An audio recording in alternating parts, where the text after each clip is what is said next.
반갑습니다. 정라원입니다. 5월 전략 시즌1 드디어 오픈합니다. 네, 우리 인강 수강생분들 문의가 많았습니다. 현강 과제 그거 구할 수 없나요?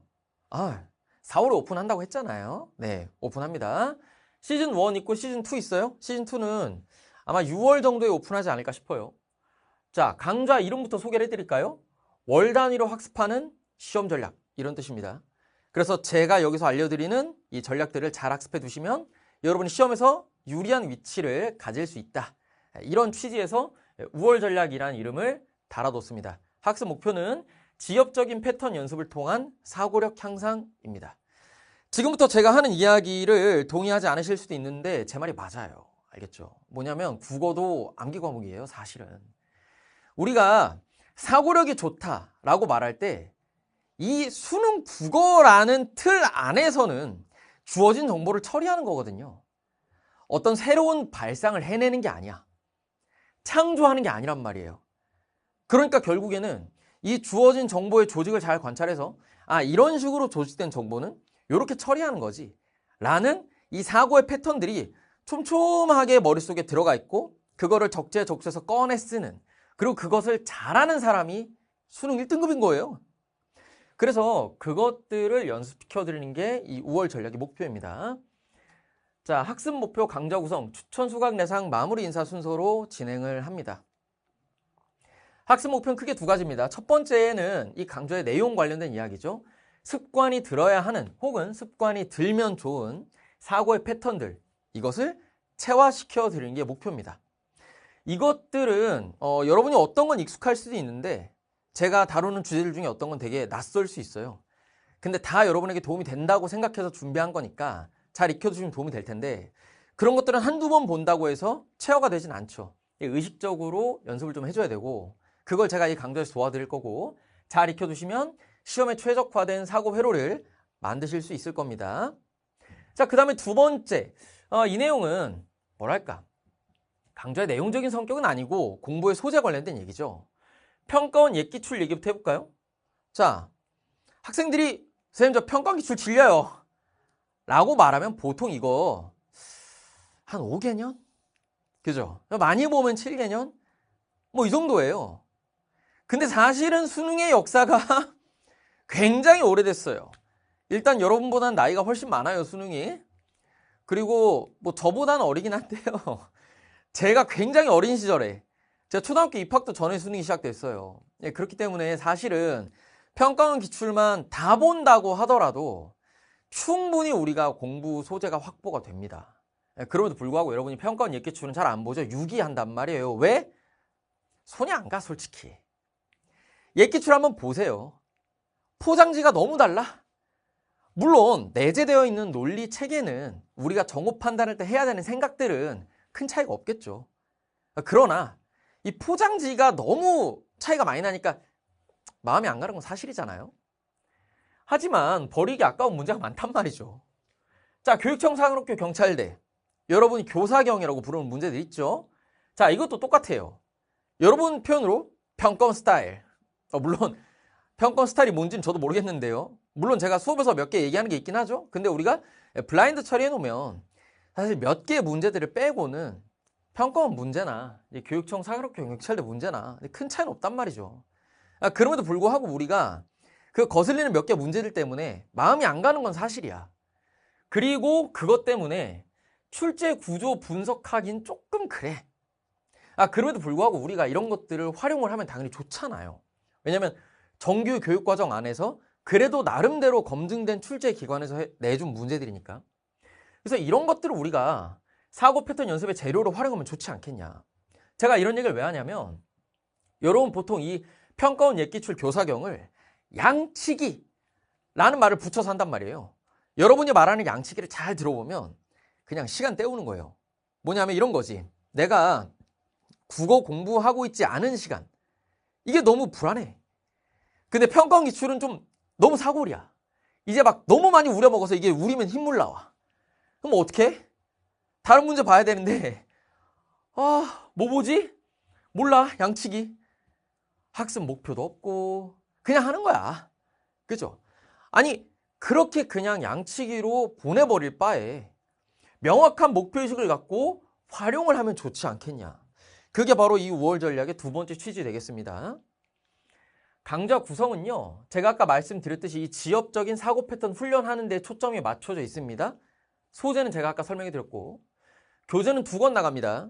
이 2개가 세트예요. 그래서 본교재랑 워크북이 있습니다. 본교재는 단원별로 주제를 통일시켜 놨어요. 그리고 워크북에서는 그 주제들을 랜덤으로 배치하고 블라인드를 시켜놨어요. 그래서 여러분이 제시문을 볼 때 이게 어떤 학습 주제에 관련된 건지 몰라요. 그러니까 실전에 가까운 거죠. 본교재를 주제별로 연습하고 이제 실전적으로 주제를 블라인드하고 워크북을 푼다. 이렇게 이해하시면 돼요. 자, 특징은 3가지 정도 설명해 드릴 수 있겠는데, 첫 번째, 교재 앞부분에 아주 상세한 개념 설명이 수록되어 있습니다. 이거 제가 보여드릴게요. 이거 내가 보여줘야 돼. 여기? 자, 봐봐요. 이 교재 앞부분인데 이런 식으로 되어 있습니다. 보면 이게 문제가 아니죠. 그냥 이런저런 설명들이에요. 제가 직접 설명을 달아둔 거고요. 여러분에게 연습시키려고 하는 주제들, 그 주제에 관한 개념 설명이에요. 이 개념 설명들을 천천히 읽어보시고 그 다음에 그 주제에 해당하는 제시문들을 풀면 되는 겁니다. 그 다음에 제시문 선별의 배치는 패턴 체화에 초점을 뒀습니다. 무슨 말이냐면 여러분 다볼담, 다풀담 수강했거나 수강하는 중인 분들 풀어보니까 어때요? 문제가 좀 어렵죠? 왜 그러냐면 평가원 기출 중에서 오답률이 높은 것들을 다 긁은 거예요. 이렇게 긁어놓고 그 안에서 주제별로 배치를 한 겁니다. 그러니까 주제가 먼저 있다기보다는 오답률이 먼저 있는 게 다볼담, 다풀담 평가원 기출 분석이에요. 근데 이 5월 전략에서는 오답률에 초점을 두고 제시문을 선별하거나 배치하지 않았어요. 여러분에게 이 주제들을 연습시키는 데에 오직 하나의 초점을 두고 제시문 선별과 배치를 했다. 이렇게 이해해 주시면 돼요. 자, 그 다음에 수업의 체계를 그대로 담아둔 해설지. 요거는 제 강좌 듣고 있으신 분들은 알죠? 다 우리 해설지, 강의랑 거의 복붙으로 준비해뒀기 때문에 충분히 여러분이 복습할 때 도움 받을 수 있다. 교재를 보시면 첫 번째 부분에 이렇게 개념학습이라고 해서 이 시즌 1에서 다루는 10개의 주제가 소개가 되어 있습니다. 그리고 이 부분이 아까 제가 보여드렸던 그 페이지예요. 설명들 쭉 달려있는 거 있죠? 그래서 독서 주제 5개, 문학 주제 5개, 총 10개의 주제를 다룹니다. 시즌 2에서도 독서 주제 5개, 문학 주제 5개 이렇게 다루고요. 주제가 좀 달라지겠죠, 당연히. 자, 그래서 이 주제들을 어떤 식으로 배치를 하냐? 자, 5월 전략 시즌 1의 본교재는 5주 과정입니다. 그래서 1주차에 독서 주제 하나, 문학 주제 하나 이렇게 다뤄요. 각 주차는 5일 구성이에요.